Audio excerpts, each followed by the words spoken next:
Então, pessoal, todos posicionados, todos com suas provas de 2020, apostos. Vamos que vamos. Primeiramente, mais uma vez, muito bom dia, né? A quem entrou depois que eu já me apresentei, que eu já, né? Meu nome é Fabiana, eu sou médica, eu sou a sua professora que vai te conduzir hoje nessa correção aqui. Então, questão 1 da prova 2020, caderno 1, tá, gente? Ao atender uma primigesta com 15 anos de idade, trazida à emergência de um hospital geral pela ambulância, o plantonista encontra a seguinte situação. Então, o que ele vai te mostrar aqui? Já se prepara porque ele vai te entregar uma situação, ele vai te dar todas as informações a respeito de como é que está com relação ao parto essa mulher. E o que é que essa questão vai querer de você?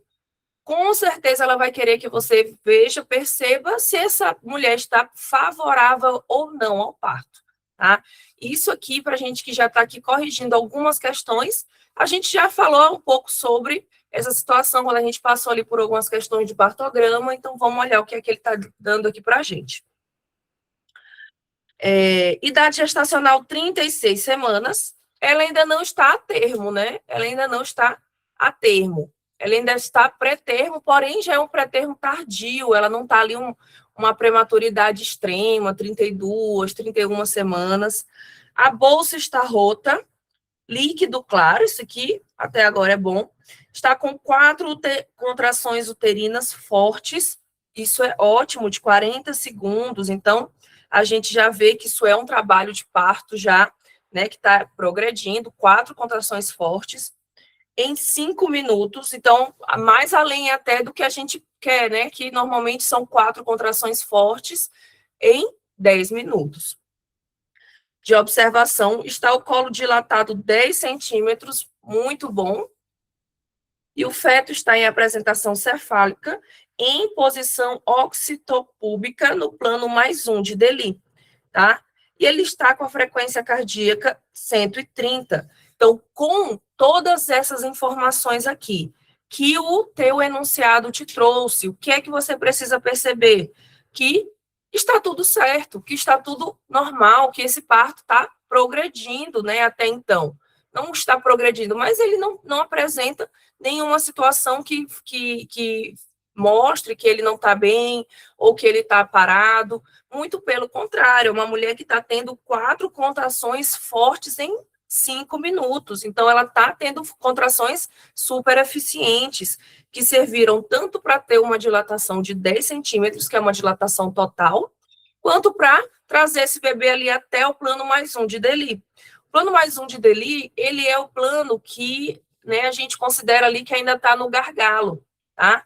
Porém, nenhuma demonstração de que ele está ali há muito tempo, o enunciado não te traz nenhuma informação a esse respeito, então a gente acredita que esse parto está progredindo. E aqui ele quer saber qual é a sua conduta quando chega uma ambulância e que a mulher está praticamente já parindo. É isso que a pergunta está te fazendo, tá, pessoal? Então, o que que você vai fazer? Você vai iniciar a peridural e fazer ocitocina. Essa conduta, ela é o quê? Proscrita.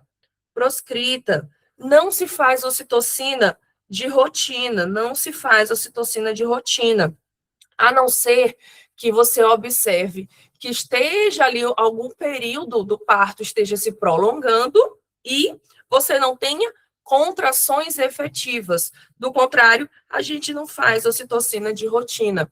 E também outra situação em que a gente faria ali uma ocitocina é se fosse para induzir o parto, mas aqui o parto já está em andamento, né? Indução do parto quando você já tem colo favorável. Não é o caso aqui. Aqui a gente tem o parto já em andamento, então definitivamente essa não é uma opção.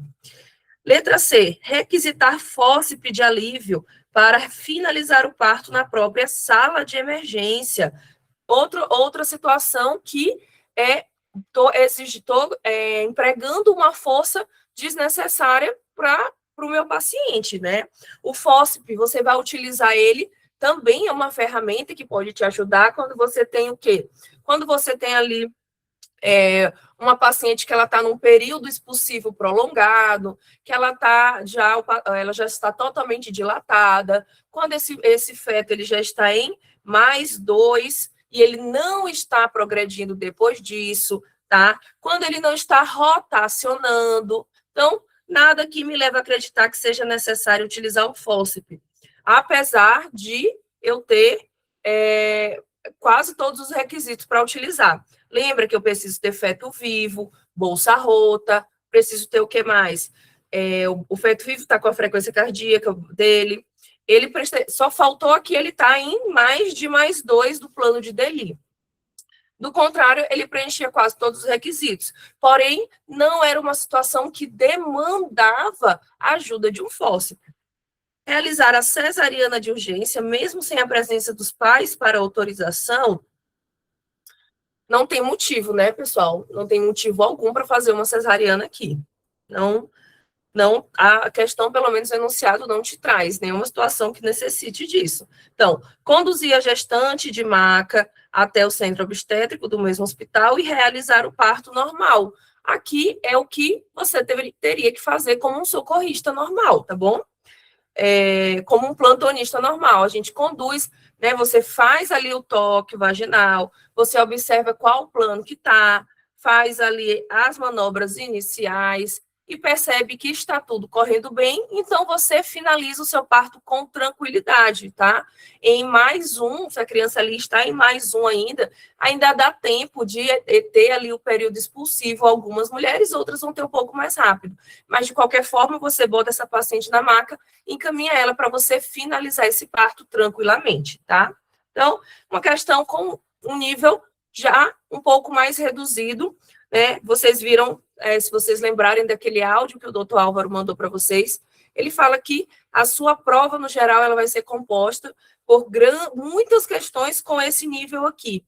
Então, aproveitem ela, não escorreguem, vão com serenidade que vocês vão conseguir acertar, dando uma boa lida na questão.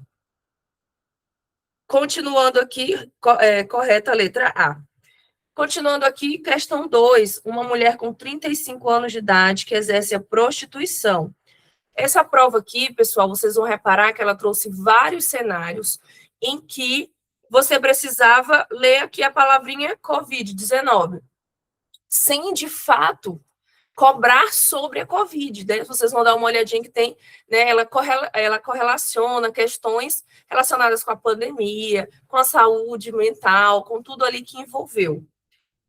Há 6 meses ela não está trabalhando porque aconteceu, né, o lockdown, a gente bem lembra, apresentando grave dificuldade financeira.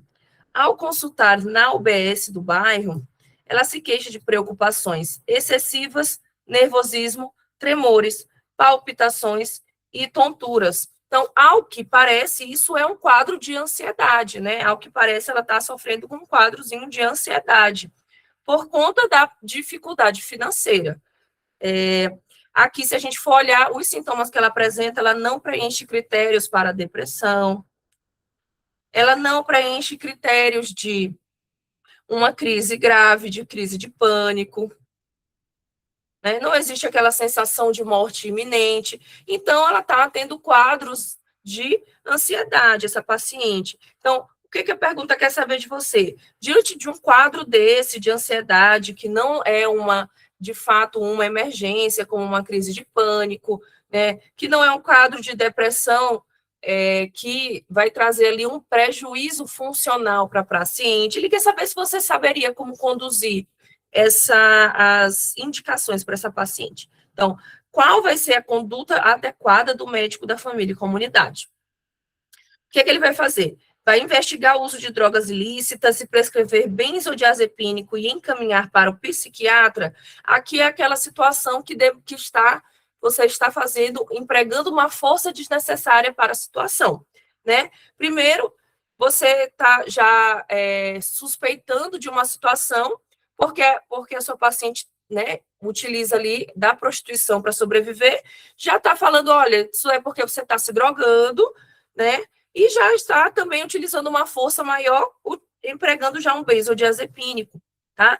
O benzodiazepínico, gente, ele não tá bem, ele não estaria bem utilizado aqui, porque a gente não está falando de uma crise grave, de uma paciente que está com uma sensação de iminência de morte, né, que está tendo ali uma repercussão. Então, ficou demasiado aqui. Não há necessidade. Vamos ver outra opção. Evitar prescrever medicamentos, recomendar o uso de chás, abandono definitivo da atividade profissional. Essa questão aqui, por outro lado, né, ela já ficou insuficiente. Então, toma um chazinho, fica tranquila e larga a sua profissão. E ela vai viver de quê? Né? Vai viver de quê? Se ela já está preocupada que ela está sem dinheiro, aí você chega e fala, larga essa profissão, mulher, vem para a Igreja Universal. Então, não é o seu papel. Você, como médico, não tem papel de fazer esse julgamento do que é correto nesse quesito, tá, pessoal? Ela não tem outra profissão. A gente não tem como chegar para os pacientes e falar, troque de profissão.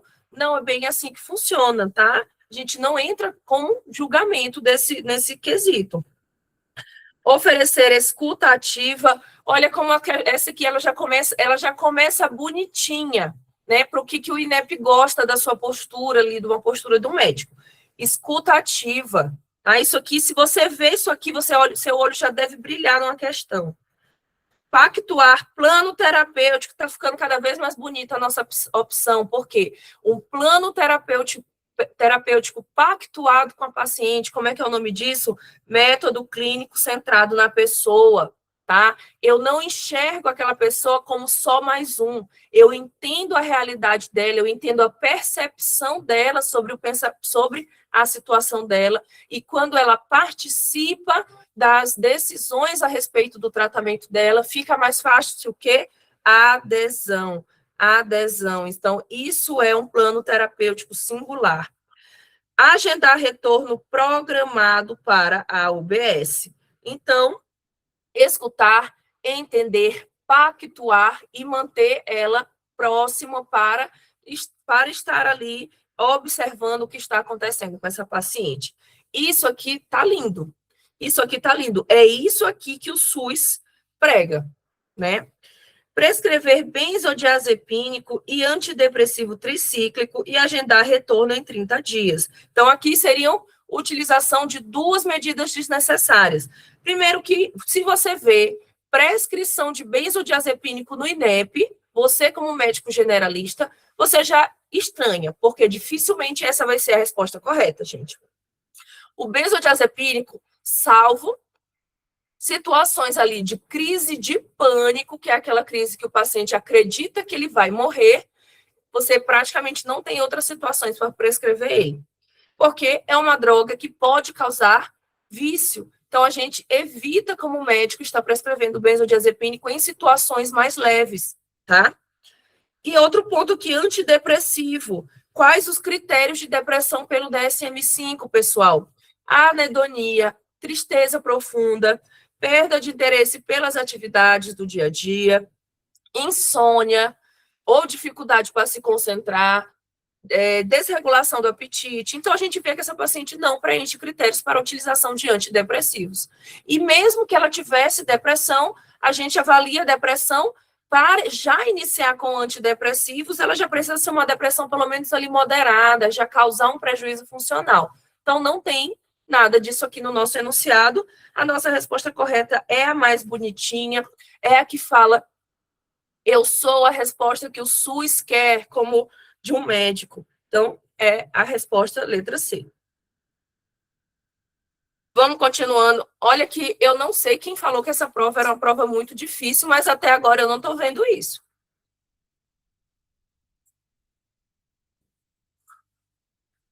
Questão 3.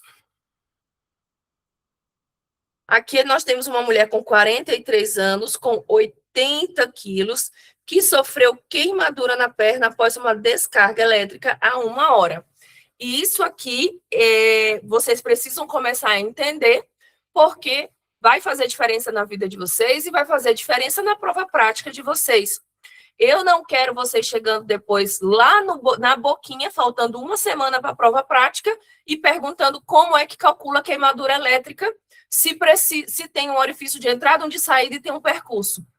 tá? Gente, a queimadura elétrica, ela é fórmula de Parkland tradicional, 4 ml vezes superfície corporal queimada vezes peso do paciente.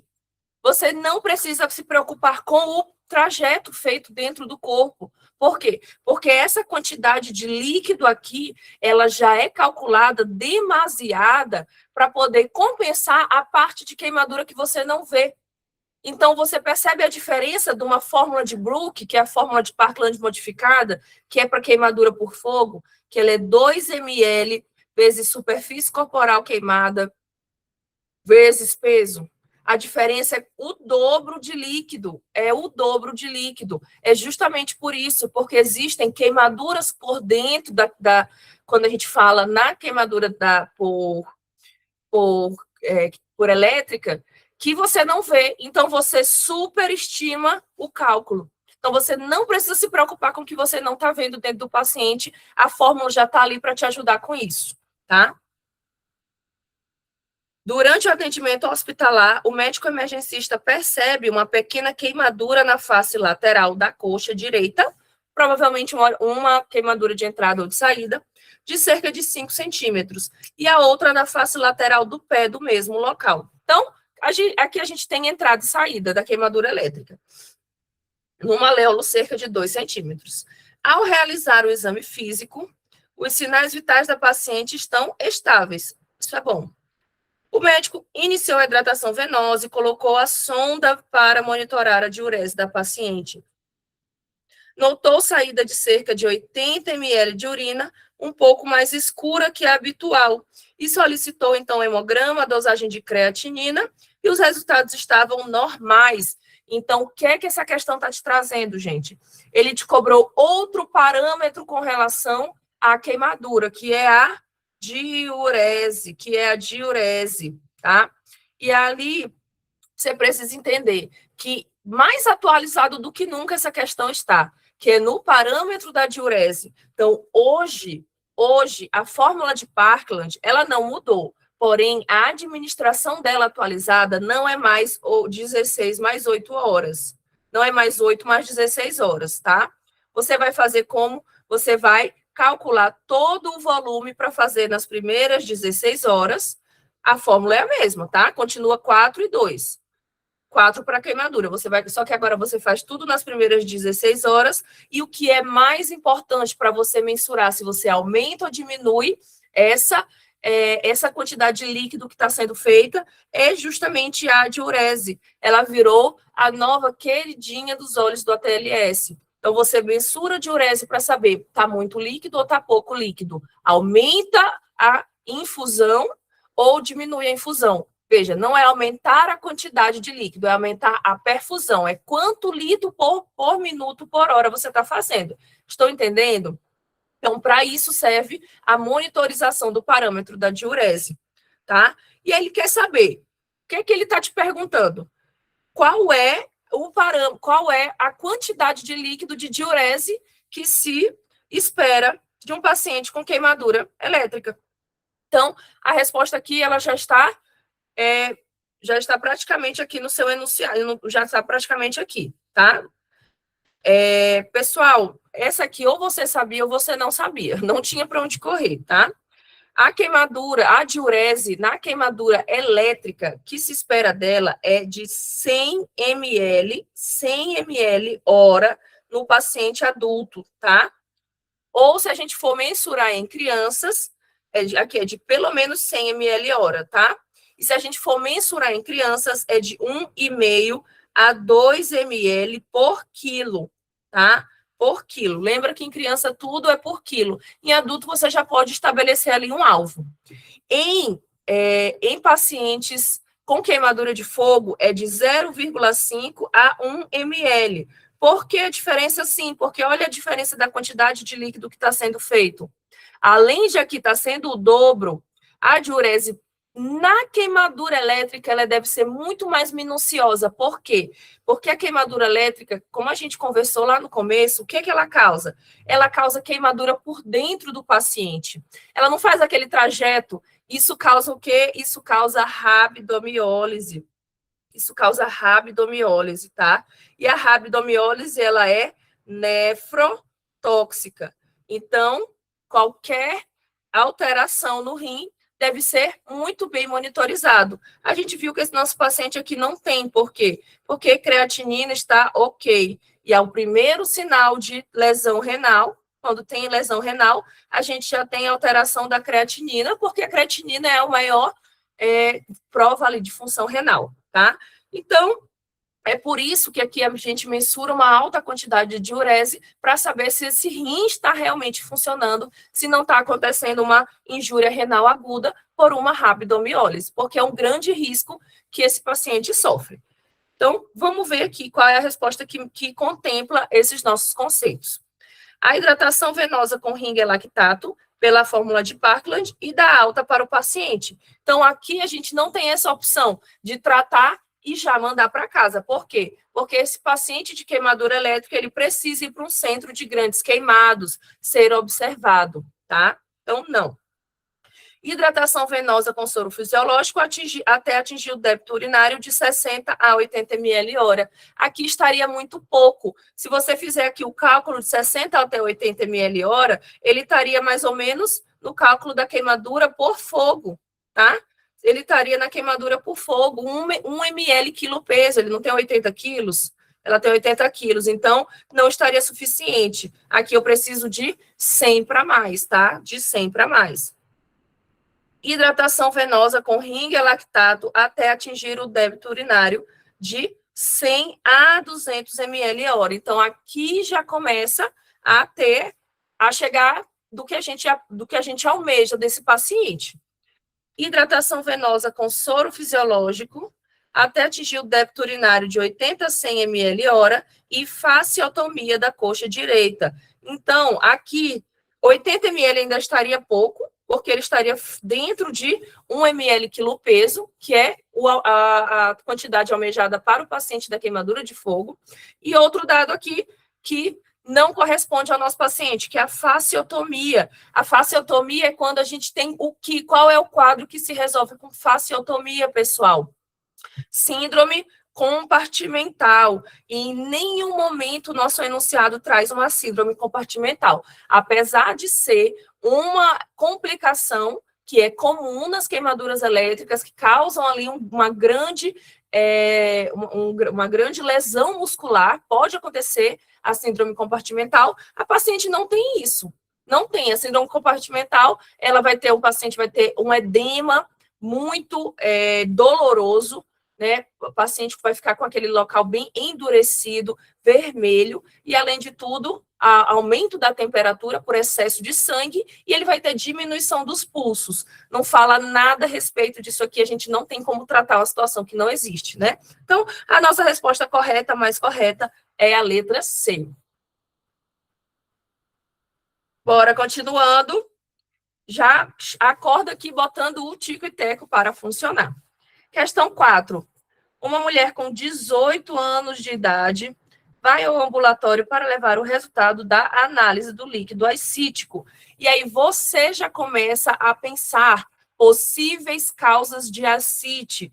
A ascite, gente, ela pode ser causada por hipertensão portal ou por situações que não causam hipertensão portal. E das situações que não causam hipertensão portal, sobra para a gente ali o quê? Hipertensão portal a gente já leva mais para o lado da cirrose, tá? A gente leva para o lado da cirrose e das doenças que também podem causar hipertensão portal ou podem causar cirrose. A hepatite pode causar cirrose, né? Que causam hipertensão portal, mas não são cirrose. A síndrome de Budd-Chiari. E das que não causam hipertensão portal, existe o aumento do líquido acítico, mas não é necessariamente por uma vasoconstrição, por uma vasodilatação esplênica, são, por exemplo, tuberculose, neoplasias causam. Tá? Esses dias a gente corrigiu uma questão, se vocês bem lembrarem, na prova de 2017, que a paciente tinha câncer de ovário, e o câncer de ovário causava a ascite dela. Cânceres, no geral, podem causar ascite, tá, pessoal? E, no geral, eles costumam ser mais malignos se eles cursam com essa manifestação. A história da paciente revela aumento progressivo do volume abdominal, tá? Então, quadrinho típico. Acompanhada de perda de peso, aqui já começa a ficar estranho. Perda de peso na paciente. Episódios febris a um mês. Perda de peso com febre. O que é que pode ser? Geralmente no final da tarde, com a temperatura até 38 graus, e os exames demonstram a anemia ferropriva, a albumina sérica está normal, a albumina do líquido acítico também está normal, leucocitúria está tudo teoricamente normal com esse líquido acítico, se a gente for pensar que ele não é causado por uma hipoalbuminúria, ou seja, a causa dele não é renal, tá? A gente já sabe que a causa dele não é renal. Por que é importante eu ter esse raciocínio clínico, gente? Por quê? Porque a ascite por causa renal, ela vai acontecer em causas nefríticas ou nefróticas, não é isso? Quando você tem principalmente uma síndrome nefrótica, você não expulsa a albumina, proteínas e albuminas. Então, se você não tem essa alteração de albumina, você já começa a pensar ali, a causa dessa ascite não está tão ligada a rim, a alterações de albumina do paciente. Então, essa aqui eu já começo a descartar. Já não penso numa lúpica, porque a principal causa da ascite na doença lúpica é que o paciente tem um problema de síndrome nefrótica e acontece o quê? Quando a pessoa tem síndrome nefrótica, expulsa muita proteína, inclusive a albumina. E aí, como ele fica com pouca albumina, ele retém pouco líquido nos vasos sanguíneos e eles sobram, e eles vão para onde? Para as cavidades, né? Outro dado aqui importante, essa paciente provavelmente não tem o quê? Não tem cirrose, porque a gente não tem estigmas de cirrose. O que acontece quando um paciente tem cirrose? A cirrose, ela é uma fibrose do tecido hepático, inclusive do sistema porta. Então, quando isso acontece, os vasos esplênicos, eles ficam insuficientes. E aí vai causar o que nisso? Vai causar varizes, vai causar neovascularização. Então, o paciente que ele tem uma fibrose periportal, uma fibrose portal, ele tem estigmas de cirrose, ele tem circulação colateral, Você vai olhar aquelas aranhas vasculares, né, cabeça de medusa, e a nossa paciente não tem. Ao contrário, a clínica dela fala mais a respeito de cânceres e de tuberculose. Então, a gente já começa a descartar um pouco a hepatite B e C, que o principal mecanismo da hepatite crônica é causando fibrose e, no caso, causando uma cirrose. Então, a gente elimina essas duas aqui e fica a nossa cabeça para pensar, letra A ou letra B. Porque aí a minha chance de errar fica bem menor, né? Fica bem menor se eu excluo possibilidades que não podem ser. E aqui, o que é que eu quero trazer para vocês? Eu quero lembrar a vocês, né, que a tuberculose, ela é uma grandíssima prioridade. Quando nós estamos falando de saúde pública e a gente fala em tuberculose, se existe a menor chance do paciente ter tuberculose, ele vira para você uma prioridade. Então, o paciente tem chance de ter 10 doenças, mas ele também tem chance de ter tuberculose. Qual é o seu primeiro exame a ser feito no seu paciente? É o exame de tuberculose. Por quê? Porque o Brasil, assim como outros países que estão ali ainda tentando consolidar sua saúde pública, tentando ter uma saúde pública de qualidade, eles têm, na verdade, um grande pacto por erradicar, por eliminar a tuberculose. Então, sempre que você tiver qualquer chance, um paciente que tenha, um paciente que viva em situação de vulnerabilidade, um paciente com HIV, um paciente que tenha tosse, né, mora na rua e tosse ali há pelo menos 2 semanas, a sua prioridade é sempre a tuberculose, eliminar a tuberculose. Então, acaba que quando ele pergunta para você qual é o seu próximo exame, ele está querendo que você pense na tuberculose, tá? Ele não está dizendo para você, nós não vamos testar para saber se ela tem outras coisas, não. Ele está querendo te perguntar qual é a primeira coisa que você vai testar. E qual é a primeira coisa que você testa numa paciente que está tendo episódios febris todos os dias, ela está tendo emagrecimento, tá? É uma paciente que ela está emagrecida, o que é que você vai pensar? Primeiro, a primeira coisa a eliminar, pensa sempre na tuberculose. E eu já vou te falar que esse raciocínio vai te ajudar a resolver outras questões do INEP. Tem pelo menos mais umas 3 questões do INEP que você não consegue saber qual é a doença de fato que o paciente tem. Mas se a questão te dá um paciente que tem qualquer chance de ter tuberculose e ele te pergunta qual é a próxima doença a ser descartada, você precisa marcar a tuberculose e escuta o que eu estou te falando. Isso vai fazer diferença para você. Então, o nosso próximo exame é pesquisar o bacilo na urina do paciente, tá? Lembrando, gente, que a tuberculose, ela não existe só tuberculose pulmonar, tá? Eu já entrei, inclusive, numa cirurgia de uma paciente que ela tinha tuberculose intestinal. A tuberculose, esse bichinho que está no catarro, ele pode ficar em qualquer lugar do organismo. Tem diversos tipos de tuberculose, até tuberculose cutânea, para vocês terem ideia, tá? E aqui a gente poderia ter uma tuberculose intestinal, poderia ter uma tuberculose em qualquer órgão ali peritoneal. Vamos que vamos.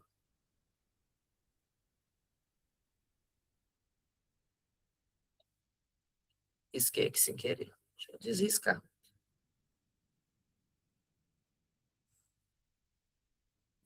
Questão 5. A gente tem aqui uma criança com 6 anos de idade que foi levada à UBS porque ela está com constipação intestinal.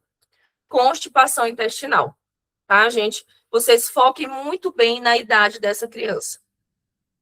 O quadro teve início há 1 mês e vem piorando gradativamente, tá? Há 1 mês já essa criança está tendo episódios de constipação. Com postura retentiva e incontinência urinária. Aqui a gente chegou na chave do nosso diagnóstico. O que é postura retentiva, gente? Ele evita, ele retém, tá? Ele evita ir ao banheiro. Associados, atualmente, a criança apresenta apenas evacuações a cada 3 dias, fezes em síbalos, aquela fezezinha assim, ó. Mostra-se em bom estado geral, corada e hidratada. O abdômen está globoso, distendido, obviamente, está cheio de bosta, com fezes palpáveis em fossa ilíaca esquerda. Toque retal evidencia esfíncteres anal interno relaxado e o externo contraído, além de fezes na ampola retal.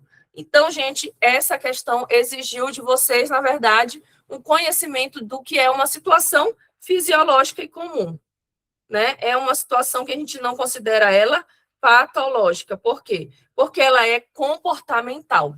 O que acontece nessa idade? O que começa a acontecer nessa idade? A partir do momento que a criança tem o primeiro episódio de constipação, ela fica ali 1 a 2 dias sem defecar e ela vai ao banheiro, como é que vai estar essas fezes, pessoal? Quanto mais tempo as fezes passam ali no cólon, o que acontece com elas? Elas ficam secas. Elas ficam secas, por quê? Porque é uma coisa que eu costumo até falar para gente que não bebe água. O seu cólon, diferente de todo o seu intestino delgado, que absorve nutrientes, o seu cólon, ele absorve o quê? Água. Ele absorve água. Então, essas fezes ficam como? Secas. E eu digo para as pessoas que não estão bebendo água, eu digo, quando você começa a não beber água, o seu intestino começa a sugar água de onde? Das suas fezes. Então, você está tomando água de cocô, tá?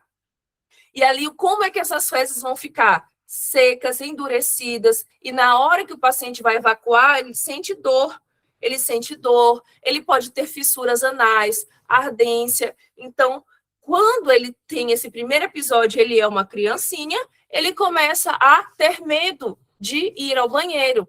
E isso se chama constipação funcional. Então, ele tem tanto medo de ir ao banheiro para fazer cocô, porque ele já entendeu que aquilo é uma situação dolorosa, que ele fica cada vez mais sem ir ao banheiro. Isso causa uma espécie de círculo vicioso. um círculo vicioso. E, inclusive, ele tem medo de ir ao banheiro para urinar. Ele passa a também não ir urinar. E que vai fazer com que ele tenha o quê? Fica guardando urina e acaba... Não, o síbalo não é o cocô de cabrito, não, tá? E ele acaba tendo... Na verdade, pode ser também, tá? É um cocô com endurecido com uma pouca quantidade. Então, você pode encarar dessa forma também, tá? Continuando aqui, pessoal, o que vai acontecer? Ele vai ter medo de ir ao banheiro para qualquer situação. E aí ele começa a reter urina e a reter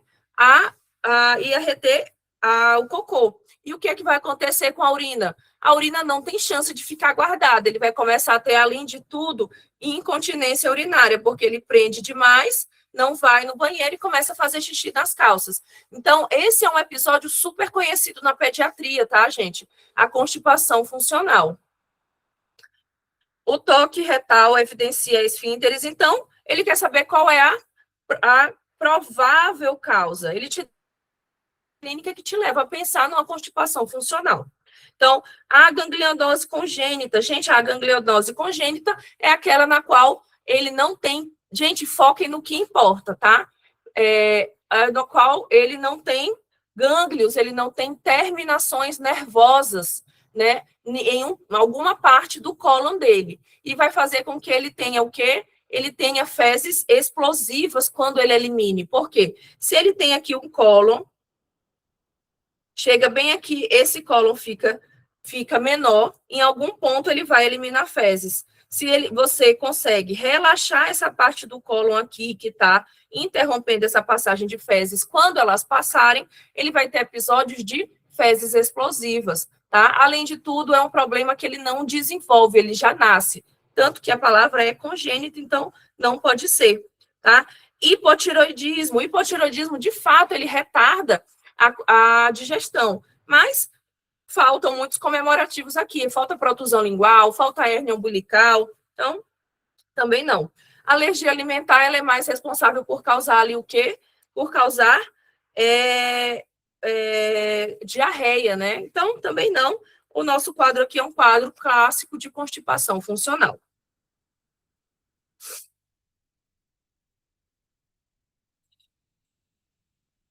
Questão 6. Uma mulher com 48 anos de idade vai a uma consulta em uma UBS com queixa de calorões há 3 meses. As ondas de calor começam de repente e percorrem o tórax. Então, você já sabe no início da questão que essa mulher tem o quê? Que essa mulher tem, tá, na fase de climatério, tá? Viu mulher por volta ali dos 50 anos que está tendo calorões, você já sabe que essa mulher está no climatério. E, só esclarecendo, climatério é o período, menopausa é o nome do último sangramento. Então, a gente fala erroneamente que ela está na menopausa, porque menopausa é o nome do último menstruação da mulher. Climatério é o nome do período em que ela se encontra. Elas começam tórax, pescoço, cabeça, gera suor abundante, terminam espontaneamente após alguns minutos. Ultimamente, os fogachos acontecem cerca de 3 a 4 vezes por dia e, às vezes, ocorrem durante a noite também, atrapalhando o sono da mulher. Isso aqui é um quadro muito, muito típico de climatério.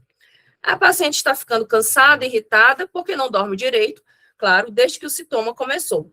Usa o método contraceptivo a laqueadura tubária, então ela não está utilizando nenhum método hormonal, e teve ciclos menstruais irregulares nos últimos anos, menstruando a cada 2 a 3 meses, e ela está em amenorreia há 6 meses. Então, pessoal, a última menstruação dela foi há 6 meses.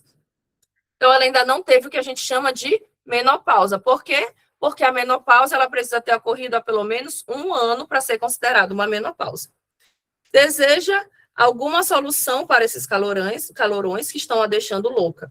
Não fuma, nega doenças crônicas e nega história de câncer de mama ou endométrio. Então, o que a questão está fazendo com você? Ele já está começando a te falar que ele vai te perguntar qual é o remédio para esse fogacho dessa mulher. E ele está te dizendo o quê? Está te entregando quais as contraindicações à terapia. Quais as contraindicações à terapia de reposição hormonal. Ele já está te dizendo, ela não tem alguma contraindicação à terapia de reposição hormonal? Então, bora lá. Sua família é negativa para doenças ginecológicas. No seu exame físico IMC, normalzinha, a coroa está enxuta, não está com obesidade, pressão arterial, taxas de bebê, exame ginecológico de mamas sem nenhuma alteração digna de nota. Gente, o avaliador, ele está sendo muito claro com você. Ele está jogando, ele está botando a bola dentro do gol quase para te falar. Ela pode fazer terapia de reposição hormonal. Ele não está nem te botando para chutar, ele já praticamente colocou a bola lá dentro, tá? Então, paciente tá já no início, tá dentro da janela terapêutica, né? Você não pode esperar muitos anos para entrar com uma terapia de reposição hormonal. Ela está se beneficiando, ela se beneficiaria. Isso aqui é um critério para iniciar a terapia de reposição. Por quê? Porque ela é uma paciente sintomática. Ela é uma paciente sintomática. Então, quando cai a produção do estrogênio, e aqui já começando a falar sobre isso, reposição hormonal de mulher na menopausa não é testosterona. A principal reposição é estrogênio. Eu até hoje vejo médicos prescrevendo erroneamente a testosterona para os sintomas de fogacho. Gente, o verdadeiro hormônio que vai parar com esses sintomas é o estrógeno. Então, não sei por que eles fazem essa sandice. E ela mostrou aqui, não tem nenhuma história familiar de câncer. É uma paciente que não mostra aqui que ela é fumante, não fala a respeito de hipertensão, não fala a respeito de doenças hepáticas. Ai, peraí, uma dor aqui. Não fala a respeito de doenças hepáticas, então não tem nenhuma contraindicação, ela pode ir lá fazer o tratamento dela para diminuir essa sintomatologia dela, tá?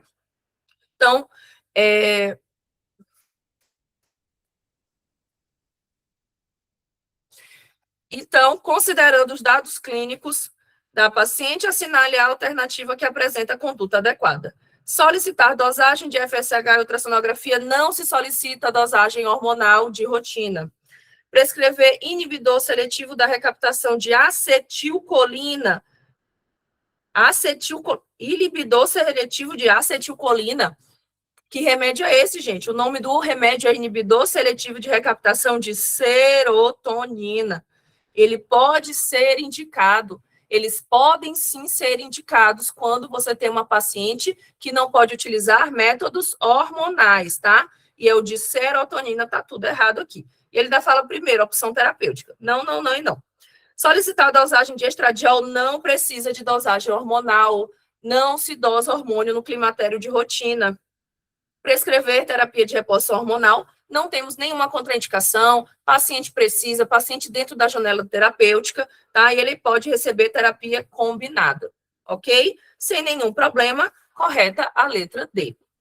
Bora que bora. Vou deixando as dúvidas para o final, tá, pessoal? Para a gente poder prosseguir, não ficar engatado nas questões. Questão 7. Um homem com 19 anos de idade, motorista de aplicativo, procura a UBS por tristeza e insônia há uma semana. Então, a gente já começa a pensar aqui em critérios para depressão. Foi uma prova muito focada em saúde mental, né, gente? Desde que a sua mãe faleceu por acidente ciclístico, o pai faleceu em um acidente de moto há 5 anos. Então, não tá fácil para esse cidadão. Bora combinar, né? Relata que tem estado muito preocupado com o futuro, pois agora está morando apenas com a sua irmã de 15 anos de idade. Então, ele, além de ter tido uma perda, está passando por um luto, ele já está tendo que cuidar da irmã. Nos últimos dias, ele tomou 3 comprimidos de diazepam, que achou na bolsa da mãe, e pede receita para poder pegar mais dessa medicação na USF. Nega histórico de transtornos mentais. Então, gente, a minha correção da última questão que a gente viu ali, que tinha benzodiazepínico, que a gente conversou, já serve para essa questão aqui. Se você vê, principalmente em casos depressivos, o médico do postinho ali tem uma opção para você passar um benzodiazepínico, você já pode começar a jogar essa questão de lado. Você já pode começar a jogar essa questão de lado. Por quê? Por quê, pessoal? Hoje, o benzodiazepínico, ele é muito mais repensado para ser utilizado, porque ele é uma droga com uma alta taxa de dependência, tá? Uma alta taxa de dependência. Então, se você tem uma doença ali que ela é uma doença crônica, é uma doença que demanda um tratamento que não é temporário, você deve repensar, porque você vai estar ofertando para esse paciente uma medicação que ele vai ficar dependente, porque ele vai precisar usar durante muito tempo. Tá? Então, ele já não vai ter mais uma condição de ter um sono adequado, porque ele já não vai mais conseguir dormir sem utilizar benzo. Então, a gente repensa muito a aplicação de benzo para o dia a dia do paciente, tá? Nesse caso, a conduta inicial deve ser suspender o benzodiazepínico e encaminhar ao psiquiatra, tá? Até que a gente suspende o benzodiazepínico. Mas por que eu vou encaminhar esse paciente ao psiquiatra? Lembre-se que numa unidade básica de saúde, você tenta primeiro responder você pelo paciente. Você é o responsável por ele. Então, eu ainda não abro um protocolo que outro. Manter o uso da medicação e orientar o paciente a fazer redução gradual. Bora lá. E ali você abre mão de entender o paciente de outras, né, de pegar o paciente e tratar ele como um todo. Por quê? Isso aqui não vai ajudar ele quanto ao problema real que ele está passando. Essa opção, ela só oferta a resposta ali com relação à medicação. E o problema que esse paciente está tendo, que ele está com luto. Isso aqui é luto, tá, gente? Isso aqui não é depressão. Então, ele precisa ser ouvido, ele precisa ser cuidado quanto ao luto, à tristeza que ele está vivendo. Oferecer escuta ativa, técnicas de higiene do sono e terapia cognitivo-comportamental. Então, aqui a gente já tem uma solução que pode substituir tanto o benzodiazepínico, né, que está ajudando esse paciente a dormir, quanto ajudar ele quanto à situação que ele está passando. E é isso que o médico da família e comunidade faz. Ele enxerga o paciente como um todo, ele tenta ofertar ali medidas de auxílio para esse. É a nossa questão o quê? Mais bonitinha, né? Trocar o benzo, bora lá, troca esse benzo em comprimido por em gota. Né? Vamos facilitar a situação dele. É igual aquele pessoal que facilita que a pessoa, né, utilize drogas, um facilitador. É igual o pessoal lá do quilos mortais, que o doutor lá chama, quem dá comida para a pessoa, que é um facilitador. Então, gente, não faz sentido essa opção, tá? Aqui a nossa mais bonitinha e a correta é a letra C. Vamos continuando. Questão 8. A gente tem aqui um paciente com 54 anos de idade que procurou a UBS para atendimento. O homem relatou que há um ano ele está com um abscesso. Essa questão aqui ela é polêmica. Marca a questão polêmica. Marca a questão polêmica. Foi drenado em pronto-socorro. Desde então, ele apresentou uma ferida próxima ao ânus. E essa aqui é aquela questão que a gente tem que bater no peito e dizer: eu sei, o INEP está errado. Está errado, gente. Não tem como. Complicação pós-abscesso perianal. É fístula. Complicação pós-abscesso perianal é fístula. Orifício após drenagem de abscesso, né? 2 ali, 3 semanas depois. Não tem o que fazer, gente. Não tem outro diagnóstico. Ocasionalmente inflama e apresenta saída de secreção turva. O paciente realizou colonoscopia há 3 anos, não tem lesões no cólon, e o exame perianal identificou orifício cutâneo de 2 centímetros da borda anal, na região anterior direita do períneo. Anterior, tá para cá, e direita. Então, tá bem aqui, ó. O toque retal evidenciou próstata normal, enduramento e tal. Após a compressão local, houve saída de secreção pelo orifício cutâneo.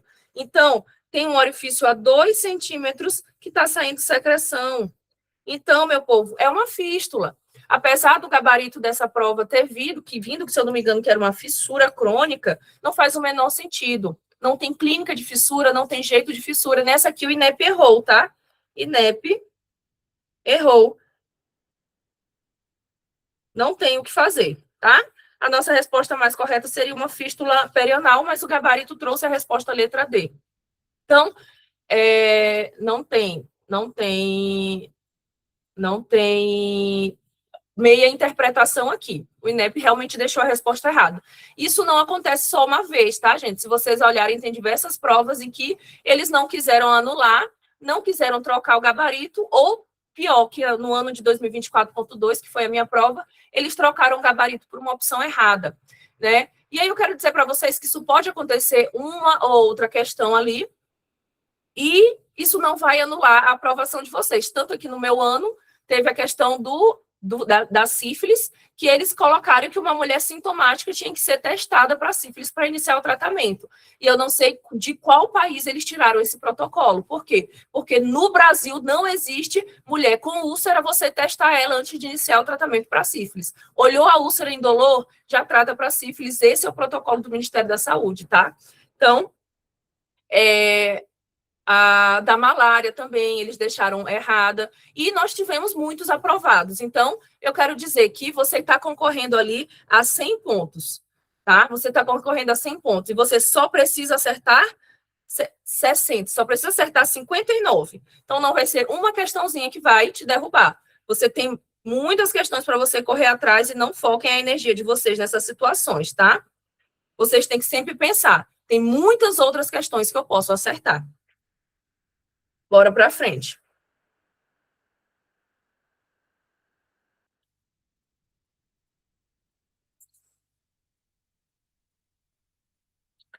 Questão 9. Uma mulher com 36 anos de idade, obesa, multípara, é admitida no pronto-socorro com quadro de febre alta, calafrios, dor em hipocôndrio direito e icterícia. Opa! Quem estava na nossa revisãozinha da última prova de segunda-feira de colecistite, colangite, colalitíase e coledocolitíase? O que é que essa nossa paciente tem? A gente tem, primeiro, um quadro típico de uma mulher que tem toda a predisposição a desenvolver pedra, né? Então, ela está com febre. Ela já tem febre. Ela já tem o quê? Dor. Ela já tem febre e dor. Então, eu já começo a pensar nas complicações da pedra. Não é mais coledocolitíase nem colelitíase, já é alguma ite, né? Associado a isso, febre alta, dor e icterícia. Febre, dor e icterícia. Febre, dor e icterícia. Vamos voltar rapidinho na prova de 2012 e vamos olhar a nossa explicação aqui rapidinho, tá? Colelitíase e coledocolitíase, elas têm somente dor ou somente dor e icterícia aqui, né? Dor e icterícia. E na colecistite? E na colecistite, ela tem dor e febre. Ela tem somente dor e febre.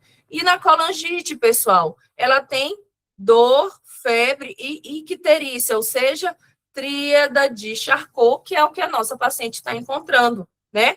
Então, a partir do momento que você tem a pedrinha, você vai ter o caso, você não vai ter ainda a febre, mas você já vai ter a dor. A partir do momento que tem a pedrinha, tem a dor. Onde essa pedrinha está, vai dizer. Se a pedrinha está só na vesícula, colelitíase, ela vai ter só dor. Se a pedrinha veio para os condutos, ela vai ter dor e icterícia. Aí, cada uma delas vai ter a sua complicação. Se é a colelitíase que complica, ela vira colecistite. Então, complicou a colelitíase, virou colecistite, é porque ela inflamou, a vesícula inflamou. Então, ela vai ter dor mais febre, tá? E a outra que complica é a coledocolitíase. A coledocolitíase complica com colangite, complica com colangite. Se ele já tinha dor e icterícia, quando ele complica com a inflamação dele, ele vai ter dor, icterícia e febre. Simples, simples, simples, não tem com que se confundir com isso aqui. Bora voltar.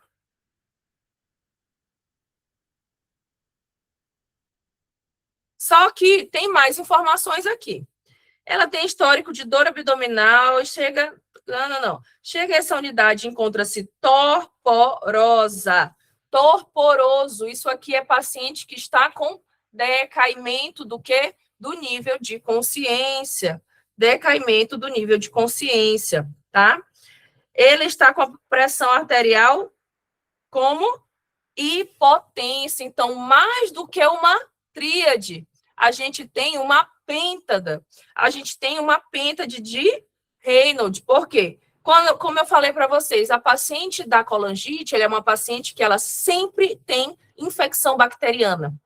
E qual é o risco quando essa infecção ascende para a via hematogênica? Risco de complicação, risco de sepse. Então, é aqui que essa paciente já começa a apresentar um quadro toxêmico, que ela já começa a ter hipotensão e ter... Não, gente, como? Se pêntade de Raynaud é sepse, como é que colelitíase não tem nem infecção, não tem como ter pêntade de Raynaud, não tem como ter pêntade, tá? Paciente tem febre, dor e icterícia, ela tem colangite. Ela já começa a ter, 60, já é hipotensão, tá? Já é hipotensão. Já é hipotensão.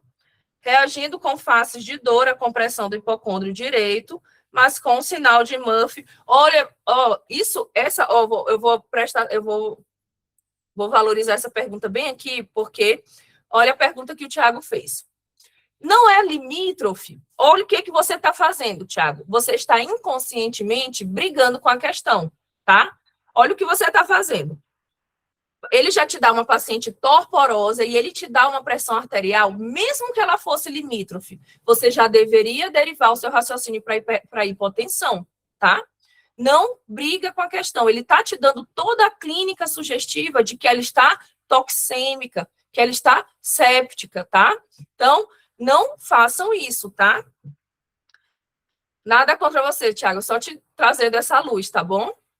Os exames laboratoriais da paciente revelam leucocitose super aumentada, isso aqui para a gente não importa. Por quê? Porque a gente já tem o diagnóstico. Tá? A paciente tem uma colangite aguda, a gente já sabe disso desde as 2 primeiras linhas do enunciado. E ele quer saber, é pêntade ou tríade? Gente, é pêntade. Paciente tá quando ele começa a ficar muito toxemiado, ele começa a entrar em um quadro séptico, acontece o que com o paciente? Ele começa a hipotensar. Com essa hipotensão, vai acontecer o quê? Não chega a irrigação nos outros tecidos, inclusive no sistema nervoso central. Então, o paciente começa a ter decaimento do nível de consciência, ele começa a ficar letárgico, torporoso. Então, é a pêntada de Raynaud, tá? Aqui é sem dúvida. Colecistite não, primeiro porque o paciente tem Murphy ausente. Murphy ausente, corta colecistite, não existe como isso acontecer. Colecistite não, já corta. Então, próxima. Um adolescente com 13 anos de idade é atendido no pronto-socorro devido à picada de escorpião no dedo indicador esquerdo. Então, temos aqui uma questão de animais peçonhentos. E essa aqui, o INEP, ele cobrou em 2020, e se eu não me engano, no mesmo ano, na prática, ele cobrou essa estação também. Em exame físico, apresenta sinais vitais estáveis. Ele está te dando aqui, ele já está te dando informação para você classificar, tá? Você já começa a classificar. Se um paciente que sofre a picada de um bicho e é um bicho extremamente nocivo, letal, né? Que é ali, causa diversas toxicidades, e ele está com sinais vitais estável, você já descarta qual tipo de acidente? Um acidente grave. Você já descarta um acidente grave, tá? Para isso aqui que serve as informações dos enunciados. Ele está com dor intensa, isso aqui é super ok, uma picada de escorpião. Hiperemia e formigamento, até aqui tinha tudo para ser uma complicação local. Porém, ele traz mais informações aqui. Que esse paciente está associando náuseas, vômitos, sudorese e cialorreia. Então, gente, isso aqui é um raciocínio geral de acidentes por animais peçonhentos. Não sei o que fazer, não sei como classificar. Então, você vai raciocinar dessa forma. Sintomas apenas locais, você pensa em um acidente leve.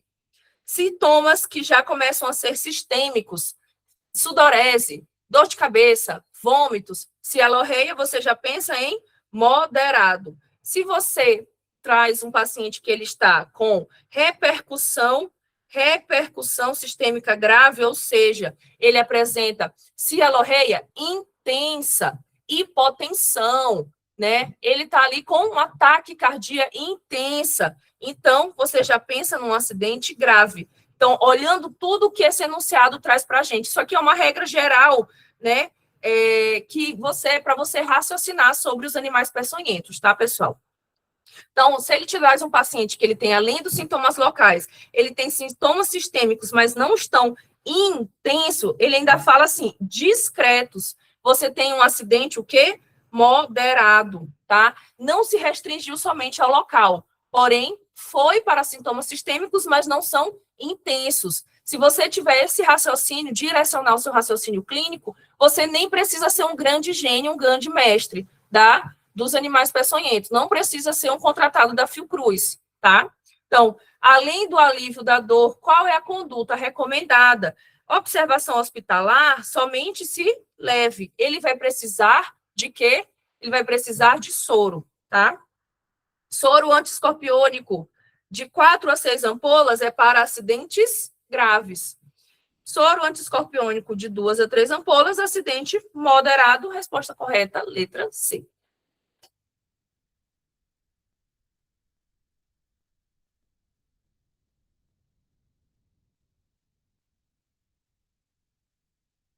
Bora para a próxima. Estamos com alto rendimento hoje, as que vamos conseguir chegar às 20 questões. Questão 11. Um adolescente com 14 anos de idade, acompanhada da sua prima de 18 anos. Então, não tem ninguém responsável por essas meninas aqui, né? Foi atendida no médico do plantão do hospital, queixando-se de sangramento vaginal abundante há 5 dias. Sangramento vaginal abundante, eu já penso em sangramento uterino anormal, e eu atendi ontem uma meninazinha de 16 anos com essa mesma queixa. A paciente nega contato sexual prévio ou doenças pregressas, apesar de contato dela negar a gente, o que a gente... Mulheres, o que? Mulheres mentem, tá? Mulheres mentem. Então, a gente não confia, tá bom?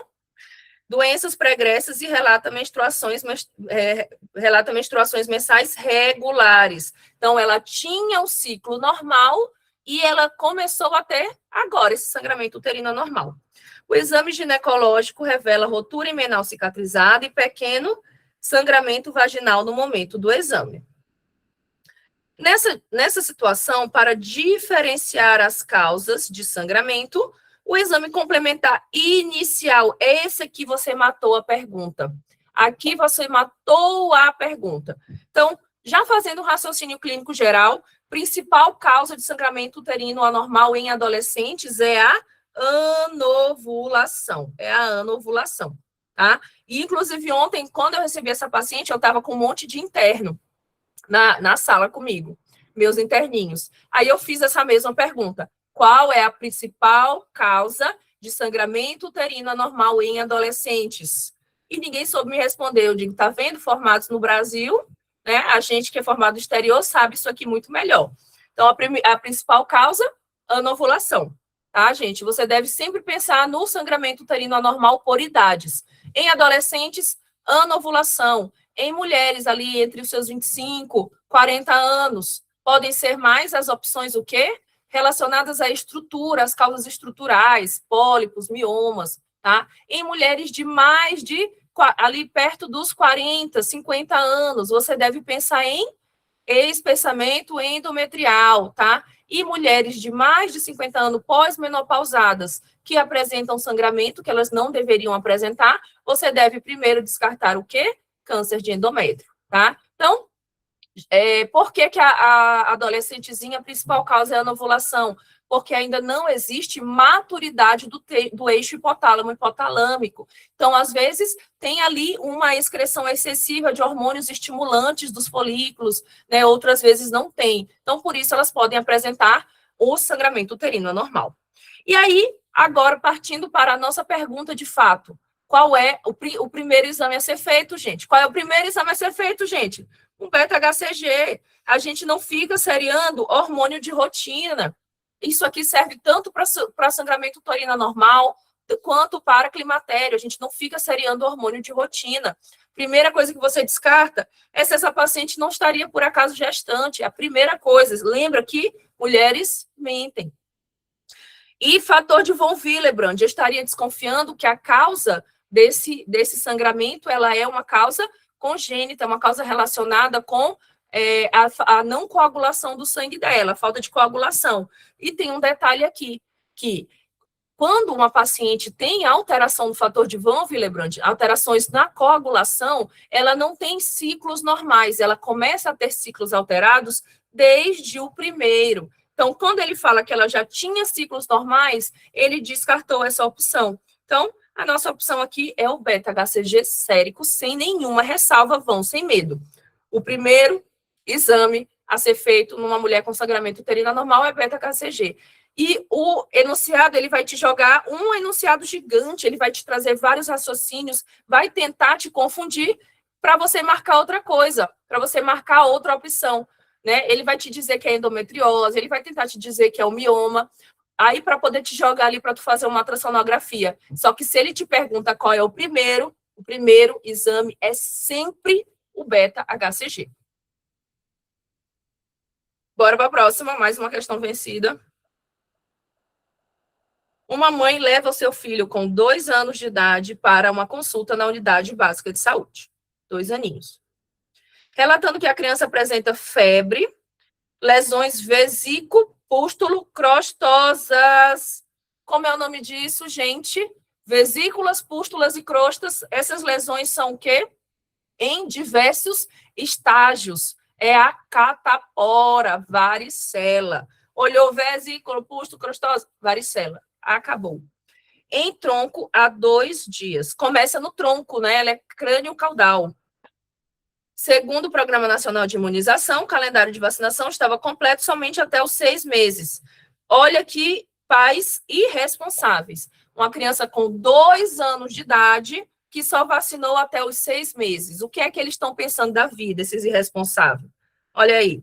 Pois a mãe disse que deixou de vacinar a criança porque ela começou a trabalhar e não está tendo tempo de levar a criança. E aí a gente vai fazer de novo o nosso repasso de vacinas. Não importa qual é o mês, quando tem questão de vacina, você que é um jogador de alto rendimento, você não é somente um revalidando. Aqui você é um jogador de alto rendimento, tá? Você vai repassar todas as vacinas da criança e do adolescente. Isso aqui é um exercício mental para você não esquecer, tá? Então, ao nascer, quem é? Bora, que aqui eu quero que vocês participem. Ao nascer, qual é a vacina? 2 meses, qual é a vacina?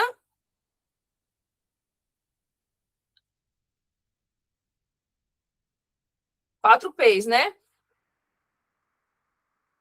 Penta, polio, pneumo e piriri. 3 meses, qual é a vacina? Meningo. 4 meses, qual é a vacina? Repete, né? 2 vezes 2. Então, de novo, penta, polio, pneumo e piriri. 5 meses, qual é a vacina? Repete, né? 3 mais 2. Então, 3 outra vez. Qual é o próximo? 6 meses, qual é a vacina? Penta e pólio, né? Penta e pólio. Então, penta e pólio. É porque isso aqui já é para estar engatilhado, tá? Se você, jogador de alto rendimento, você está faltando pouco tempo para a sua prova, ainda não se adiantou e decorar esse calendário vacinal, se adianta. Ai, mas eu não tenho ainda uma técnica. Arruma. Ai, eu só sei por musiquinha, inventa. Mas você vai fazer, você tem que saber o calendário de cabo a rabo, tá? Aos 6 meses, penta e pólio. Lembrando que agora as pólios são todas VIPs, tá? Aos 7 meses, as dos 7 meses,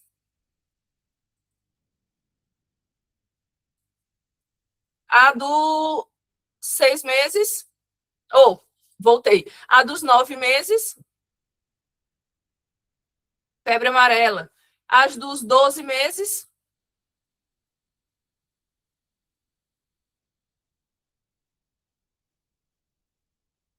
os 3 melhores presentes. Olha como eles estão. Então, quais são os 3 melhores presentes? Porque às vezes você decorou ali, mas na hora, meu Deus, quais são esses 3 melhores presentes mesmo que não vem na minha cabeça? E agora? Tu vai escrever. Ah, sim. Tríplice, pneumo e meningo. Isso mesmo, tá? Agora é que vem o bafafá. 15 meses, quais são as vacinas? 15 meses, quais são as vacinas? A debutante vira, pode ser vira também, né? A debutante vira tequila. Então, DTP, o que mais? Tequila é o quê?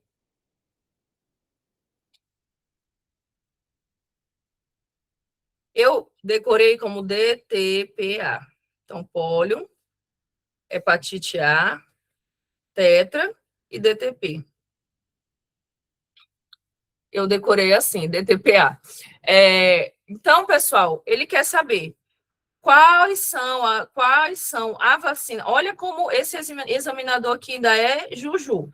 Não sabe nem fazer uma pergunta com uma boa conjugação nominal, né? Quais são a vacina que preveniria a atual doença e a idade para sua administração? Então, qual é a vacina que ia prevenir esse quadro da paciente? A tetra, né? Porque é a tríplice mais varicela. E com qual idade ela é feita? Aos 15 meses. Então, você saberia essa resposta. Você, meu caro revalidando, futuro revalidado, você é jogador de alto rendimento. Para mim, o cara que ele acorda para mim, o cara que ele acorda 5:30 da manhã, 6 horas da manhã para estudar, ele é jogador de alto rendimento. Foi um erro de digitação, mas vocês não podem esquecer que o INEP não é igual à comunidade revalida, que só tem 2 funcionários. Imagina quantas pessoas revisam essa prova aqui e deixa passar os erros desse. Bora lá, questão 13. Um paciente com 20 anos de idade notou nodulação na região central do pescoço. Opa!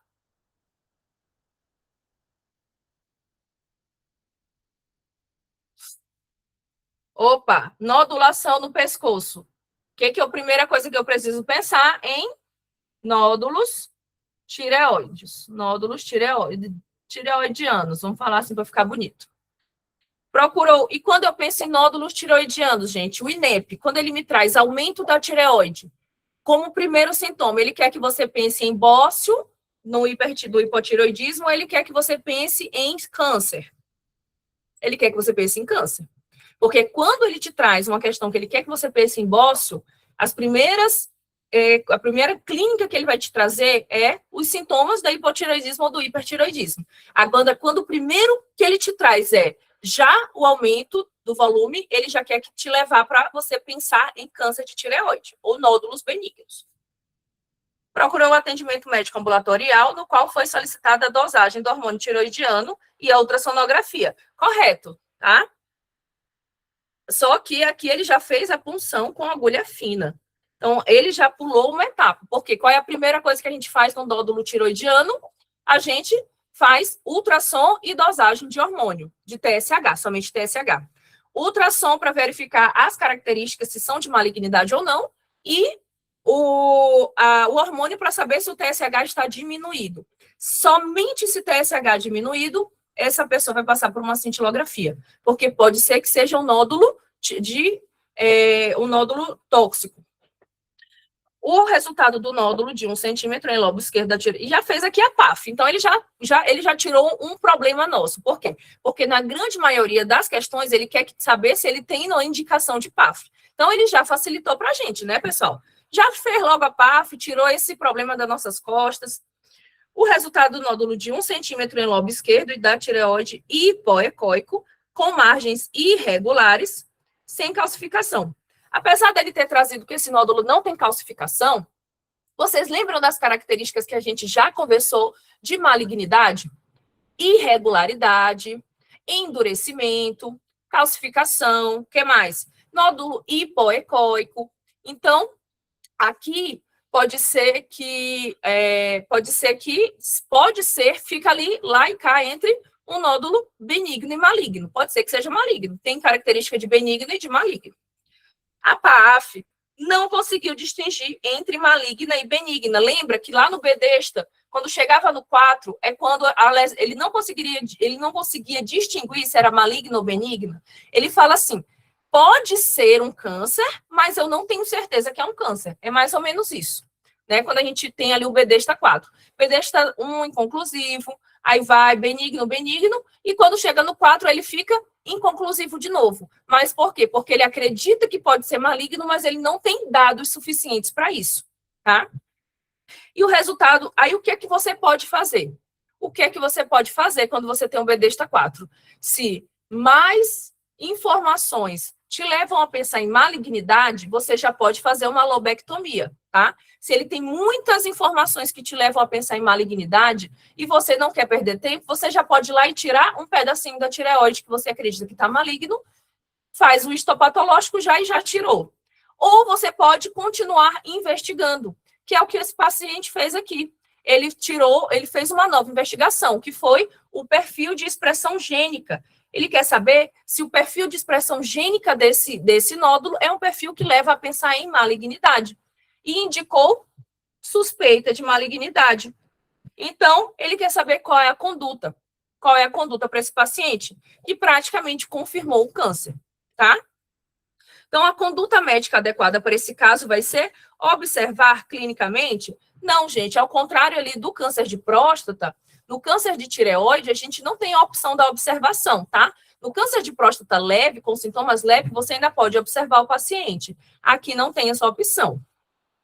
Repetir ultrassonografia e realizar nova punção aspirativa por agulha fina também não tem essa opção, gente. Por quê? Porque aqui é só se eu tivesse a inconclusão lá do primeiro, tá? Se eu não soubesse nem qual é a categoria. Aqui eu já tenho um diagnóstico que está me levando totalmente para a malignidade, para o câncer. Aqui eu já posso começar a ter uma atitude. Indicar tiroidectomia total com esvaziamento cervical, aqui ele trouxe uma medida que é um pouco, né, demasiada para o quadro. Primeiro, por quê? Porque ele tem sinais de malignidade e, segundo, por quê? Porque ele não fala a respeito de linfonodomegalia. Então, se ele te falasse linfonodos alterados, linfonodos, os linfonodos que recolhem ali a linfa, né, da tireoide, se eles tivessem com alguma alteração, a gente poderia pensar em esvaziamento cervical. Porém, não fala nada a respeito. Então, aqui seria uma medida demasiada. Então, quando você tem ali indícios muito fortes de que aquele nódulo é maligno, você pode ir lá e já retirar um pedaço. Ou para fazer um melhor estudo, e também já funciona como uma medida terapêutica, tá? Então, aqui é indicar a cirurgia, retirar só do lobo que está afetado e não precisa fazer a linfanedectomia, não precisa fazer a esvaziação, o esvaziamento dos linfonodos, porque não existe linfonodo atingido aqui, seria demasiado a medida, tá? Questão correta, letra D. Questão muito boa. Questão 14. Aqui a gente tem um homem com 55 anos de idade que é encaminhado para esclarecimento, 13, letra D, que é encaminhado para esclarecimento diagnóstico de déficit cognitivo associado a transtornos do movimento, com suspeita de Parkinson. Um ótimo tema, gente. Esse tema, ele demora a aparecer no INEP, mas quando ele aparece, ele vem bem interessante. Eu acho que o neuro da banca é um neuro super legal. Nesse caso, qual é o achado semiológico, semiologia, que contribui para esse diagnóstico? Então, ele quer saber qual dessas informações aqui, que são todas demenciais, são situações que são da demência do Parkinson. Então, reflexos patelares exaltados associados à presença de clonos de rótula e de pés. Então, gente, o que a gente tem na movimentação do Parkinson? Não é alterado, a gente tem justamente, né, exaltado, a gente tem justamente o contrário. A gente tem um paciente que ele fica lentificado. É como, eu acho que a Manu já deu essa aula para vocês, né? Que é como se na hora que ele vai realizar o movimento, ele está ali endurecido, a engrenagem está sem lubrificação. Então, ele vai fazer o movimento, ele fica... Então, é um movimento de roda dentada, né? Que ele vai caminhar, ele vai super lento. Então, aqui a gente não tem reflexos exaltados. Isso aqui pode acontecer num AVC, tá? Tremor em repouso, aqui começa a ficar interessante, porque sinais de Parkinson, contar em moedas, tremor em repouso, assimétrico, lentificação dos movimentos, né? A paciente fica envergado para a frente. Então, aqui a gente começa a falar a língua do Parkinson. Tremor em repouso, baixa frequência e algo assimétrico. Tá aqui, tá tudo certo. Vamos só ler as outras para ver, porque a gente já tem a nossa resposta. Diminuição da sensibilidade vibratória e da propriocepção consciente dos movimentos. Gente, diminuição de sensibilidade vibratória. Vocês já viram qual é a doença que tem isso? Aqui é a diabetes, pessoal. Aqui é o pé diabético, tá? Nada com nada. O pé diabético não é nenhuma uma síndrome demencial. Presença de oftalmoplegia internuclear com alterações graves, né? Aquele paciente que ele já não tem mais a visão periférica. Então, aqui é AVC, tá? AVC. Então, a nossa resposta correta e sem ressalvas é a letra B. Bora continuando.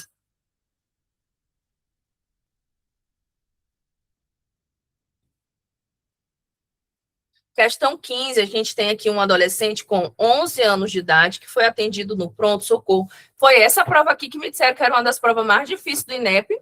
Eu tô achando que é mentira. Atendido no pronto-socorro com história de dor e inchaço em joelho esquerdo. Opa, aqui eu gosto. Desse tema eu gosto. Ele conta que há 2 dias iniciou com febre, dificuldade para deambular e aumento da dor e inchaço da região. Então, gente, aqui você tem uma criança claudicante que está com o joelho inchado e doendo e com febre. Qual é esse diagnóstico? Criança, joelho, articulação inchada, mais dor, mais febre. Qual é o nome do diagnóstico, meu povo? Piortrite, artrite séptica, como você quiser chamar, tá? Qual é o que a gente vai precisar buscar na nossa questão para poder confirmar esse diagnóstico? A porta de entrada. Quando a gente achar a porta de entrada, a gente vai bater o martelo. Piortrite. Então, bora lá. A mãe relata recusa alimentar e palidez cutânea há 1 dia. A criança está ficando grave. Recusou alimento. O adolescente apresenta... adolescente já, criança de 11 anos, apresenta antecedente de trauma local. Aqui, ó, achamos a nossa porta de entrada. Teve um trauma, tá? Entrou o bichinho. Qual é o bichinho que fica na pele, gente? Qual é o bichinho da pele que quando você tem uma porta de entrada, ele entra, ele aproveita, ele é oportunista. É o estáfilo, meu povo. Se você ainda não sabe, saiba. Eu não sabia, agora você sabe. O bicho que mora na pele, que ele está só esperando a portinha para ele entrar, é quem? É o estafilococcus. Quem é que mora no nariz? Qual é o bicho que mora no nariz? Vocês sabem? É o estrépito. O bicho que mora no nariz é o estrépito, tá? Então, quando você tem impétigo crostoso em volta do nariz, quem é o principal bicho? É o estrépito, tá? Então, ambos são gram-positivos. Bichos que moram na pele costumam ser gram-positivos. Bichos que moram no intestino costumam ser gram-negativos. Bichos que moram na vagina costumam ser gram-negativos. Na grande maioria. Nesse caso, quais são o agente etiológico mais provável e a antibiótico terapia endovenosa? A gente já conversou sobre antibióticos recentemente, não conversou? Quem pega gram negativo, quem pega gram positivo. Nós temos, na última aulinha, a gente conversou bacana sobre isso, tá? Então, gente, né? Só terminando aqui, palidez, sentimento capilar, tá febril, né? Mostra leucocitose, desvio à esquerda e, obviamente, aumento de PCR e VHS, tá? Ele quer saber qual é o agente, a gente já sabe, obviamente que como a gente já sabe o agente, a gente já sabe qual é a droga, porque só tem uma opção aqui correta, né? Porém, se a gente for olhar quais são os antibióticos que ele te dá, a amoxicilina sozinha, pessoal, vai chegar no osso, vai chegar na articulação? Você acha que a amoxicilina ela é um bebezinho indefeso? Ela é um bebezinho indefeso, ela não tem nem o clavulanato para proteger ela. Ela não vai chegar, gente, é muita coisa, a bichinha, tá? A amoxicilina, ela pega sozinha, no máximo, um pneumococo desprevenido. E olhe lá. Então, não. Ceftriaxona, ele é um amplo espectro, porém, ele pega melhor o quê? O que é que a ceftriaxona pega, gente? Ele pega melhor respiratório e ito. E ito. Pega melhor respiratório e ito. Então, não, tá? Ampicilina. Ampicilina é para pele, pessoal. Ampicilina. Gente, toda hora tá saindo. Ampicilina pega melhor o quê? Pega melhor abaixo do diafragma. Pega melhor abaixo do diafragma, tá? Infecções ali da flora vaginal, infecções da flora intestinal. Então, ele não é um bom medicamento para peles e ossos. Então, quem pega pele, ossos e articulações melhor, em gram positivos, é a oxacilina. É a oxacilina e a nossa resposta correta é a letra B. Bora lá, questão 16. Uma mulher com 20 anos de idade, com 10 semanas de gestação, retorna para a consulta de pré-natal, com exames de rotina. A urocultura, mulher, gestante, presta atenção. Foca, vou fazer igual a Manu. Acorda. Gestante, foi fazer o pré-natal e apresentou crescimento bacteriano na urina. Gente, toda ito em gestante é o quê? Complicada. Altíssimas chances de parto prematuro, sepse neonatal. Então, tudo que tem infecção na gestante em urina, perigoso. A paciente relatou aumento da frequência urinária, porém não tem disúria, nem urgência miccional, nem noctúria, nem dor suprapúbica e nem febre. Então, eu penso que essa frequência urinária é porque ela está grávida. Toda gestante não aumenta a frequência urinária? Quando começa ali a crescer o útero, não começa a comprimir a bexiga? Não fica menor?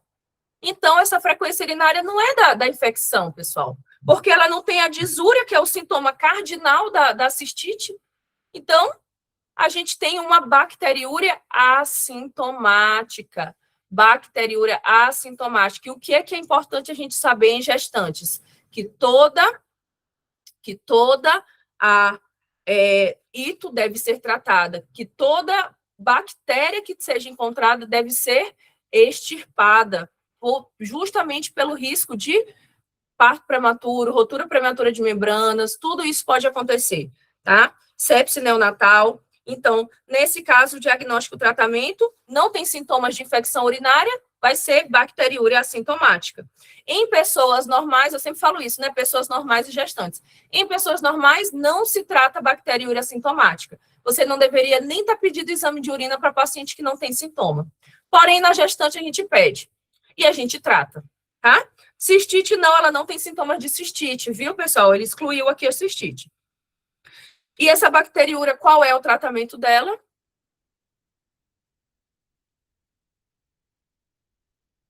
Olha, a nitrofurantoína, tá? Ela é uma das drogas seguras, tá? Ela é mais segura, tá? Mais depois do primeiro trimestre, mas ela ainda é uma droga ali, entre as que estão aqui, ela é a preferida, tá?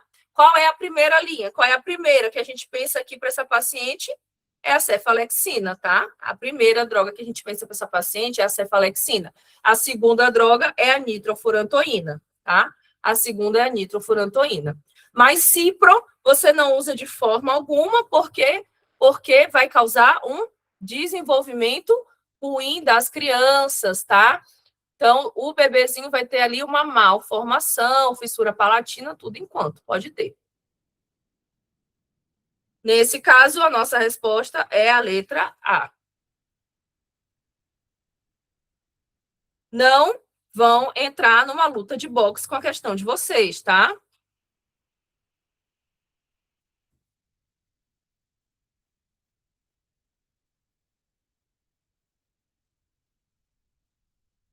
Questão 17.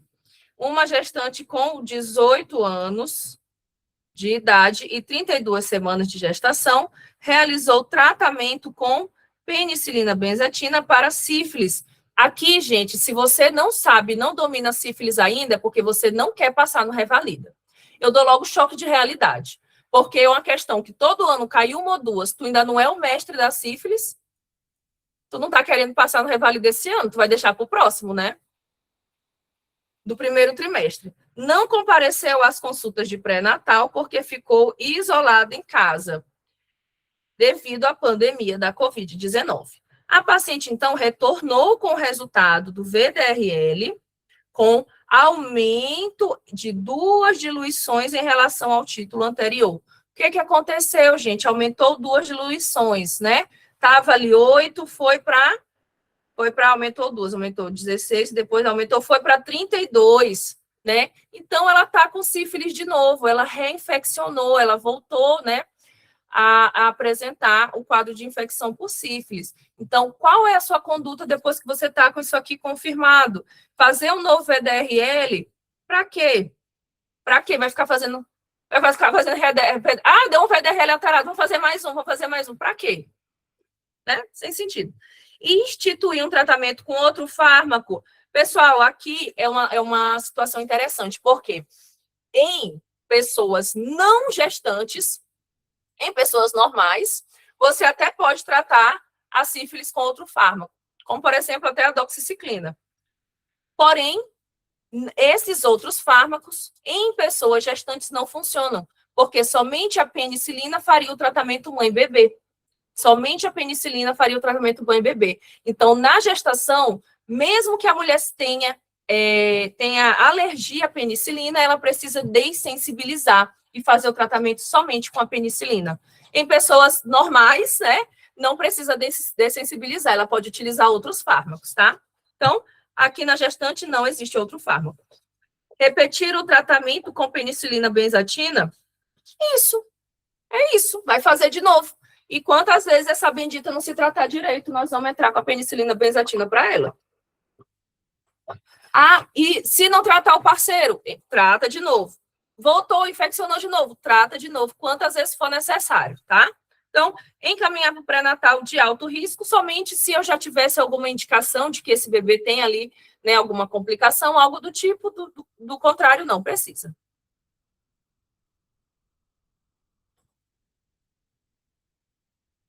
Bora para a próxima. Eita, hoje o rendimento foi altíssimo.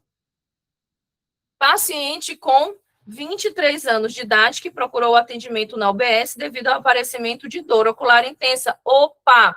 Oftalmo. Aparece uma vez ou outra, mas quando vem é bombástica. Eu já vou logo anunciando que essa questão aqui ela foi anulada, tá? A época ela foi anulada porque eles trouxeram um gabarito errado. E antigamente o INEP, quando trazia a questão errada, em vez dele trocar, ele anulava, ele era melhor. Hoje em dia ele vai lá e troca o gabarito e quem botou aquela opção fica na mão. Ele relatou ser soldador, ou seja, provavelmente respingou pingo de solda no dia anterior e não utilizou seu EPI. Gente, ontem eu atendi um paciente que caiu uma barra de... Caiu, não foi uma barra foi outro paciente que eu atendi. caiu uma peça de 100 quilos no pé dele, mas ele estava com a bota de proteção e não fraturou nada. Segunda vez que isso acontece, que eu vejo. Acredita que pode ter entrado corpo estranho nos olhos. Isso aqui é sobre a importância do EPI. Por isso, resolveu procurar atendimento. Na inspeção, ele apresentou lacrimejamento e fotofobia. Obviamente, respingou o pingo de solda e ele está com lesão ocular, né, pessoal? Questãozinha aqui de lesão ocular. Então, a conduta imediata, a primeira coisa que você vai fazer, vai meter um colírio anestésico? Não. Enquanto você não sabe se existe perfuração ou não, a gente não entra com colírio anestésico, tá? E nem oclusão com pomada oftálmica não estão dentro das condutas iniciais. Não estão dentro das condutas iniciais. Se alguém tiver que fazer isso aqui com esse paciente, vai ser já o oftalmologista. Uso de colírio anestésico e anti-inflamatório não esteral oral. E o olho do cara que tá cheio de respingo de soda vai para onde? Né? Coitado. Enquanto isso, eu tô lá dando anti-inflamatório para ele. Irrigação com soro fisiológico, as que têm irrigação já estão previamente corretas. E o que vai diferenciar para a gente aqui é se você faz a oclusão ou se você encaminha ele logo. E a resposta correta eu já vou orientar vocês, que é a avaliação de emergência. A gente lá no pronto-socorro, se você tem respingo de solda, a gente não faz oclusão com pomada oftálmica, tá? Isso aqui, essa resposta aqui, quando veio, ela veio a letra C. E aí o INEP acabou por anular. Por quê? Porque essa aqui era a resposta mais correta, tá? Gente, oclusão ocular você só faz em caso de perfuração, tá? E você não oclui com pomada, você coloca como se fosse ali um tapa-olho, algo do tipo, né? Coloca uma proteção para que não ocorra vazamento do líquido vítreo, né? Vazamento do líquido que tem ali, da perda da quantidade do líquido ocular. Então, somente se houver trauma perfurante, você vai ali fazer uma oclusão. Do contrário, gente, esse paciente vai direto para um tratamento oftalmológico emergencial. Acredite, se quiser, oftalmologistas fazem plantão de emergência. Não é só vida mansa. Bora para a próxima.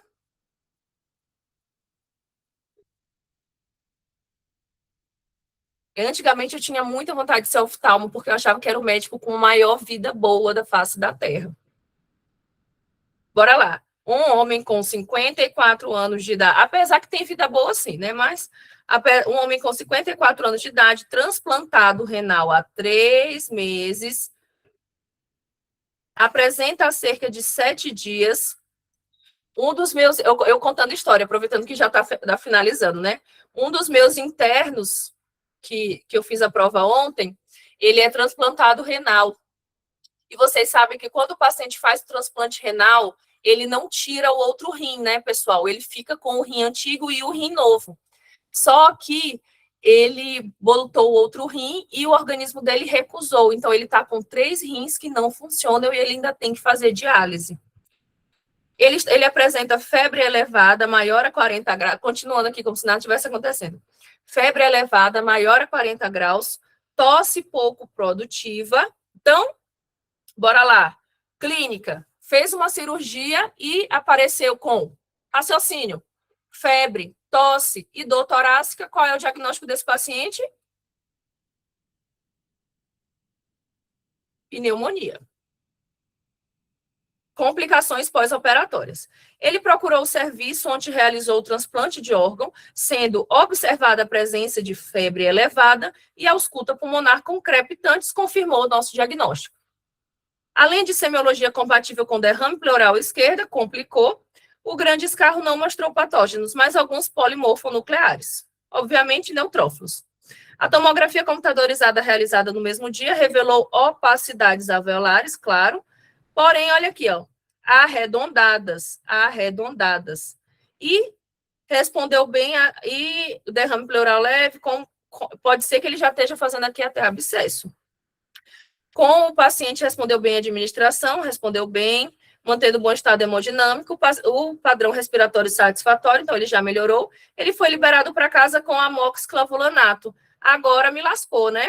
Agora, será que esse amoxiclavulanado é suficiente para uma infecção que foi adquirida no hospital? Vocês acham? Vocês acham? Sejam bem honestos. A, a, a amoxicilina, por mais que ela seja aqui um bebezinho com uma proteção, porque ele tem pelo menos clavulanato aqui para ajudar ele. Porém, essa não é uma pneumonia adquirida na comunidade, pessoal. Pneumonia adquirida na comunidade não se pega no hospital. Aqui é uma pneumonia grave. Aqui a gente não vai brigar com arminha de aguinha com um patógeno hospitalar, pelo amor de Deus. Então, médico errou, falhou. Você falhou aqui, viu, médico? No entanto, após 4 dias de tratamento, mantinha-se febril, obviamente que não funcionou. Nova tomografia computadorizada revelou que algumas opacidades haviam evoluído para a escavação central. O cara desenvolveu o quê? Um abscesso. O cara desenvolveu um abscesso porque mandaram ele para casa com amoxicilina para tratar uma pneumonia hospitalar. Foi formulada a hipótese de legionela pneumófila. Então, uma excelente opção em pacientes com pneumonia resistente. Eu, particularmente, quando eu já tratei 3 vezes o paciente, ele ainda está com pneumonia, eu já penso na legionela. Em função de o paciente estar em tratamento imunossupressor e com ciclosporina e tacrolimus, outras medicações que diminuem mais ainda, você deve pensar no antimicrobiano potente. E ele quer saber qual desses aqui. Pessoal, apesar de azitromicina ser uma medicação para pneumonia, é de fazer rir você querer tratar uma pneumonia hospitalar com azitromicina, né? Vamos nem terminar de ler isso aqui. Trimetopima, para que a gente usa o sulfametoxazol trimetopima? Primeiro, pode ser para ito, pode ser para infecções de pele, e pode ser também para tratamento de outras infecções, como a pneumocistose em pacientes HIV positivo, mas não trata legionela. Azitromicina, de fazer rir, tá? Doxiciclina, não trata pneumonia, não se trata pneumonia com doxiciclina, tá?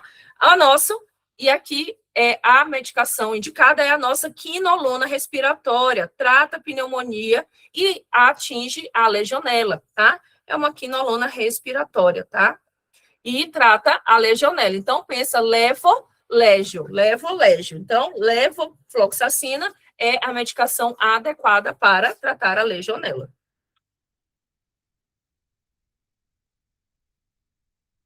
Aqui, o Bactrim, ele também trata algumas infecções fúngicas, tá? Respiratórias, mas ele não pega bem pneumonia bacteriana. Essa semana eu passei Bactrim para uma paciente com furunculose de repetição.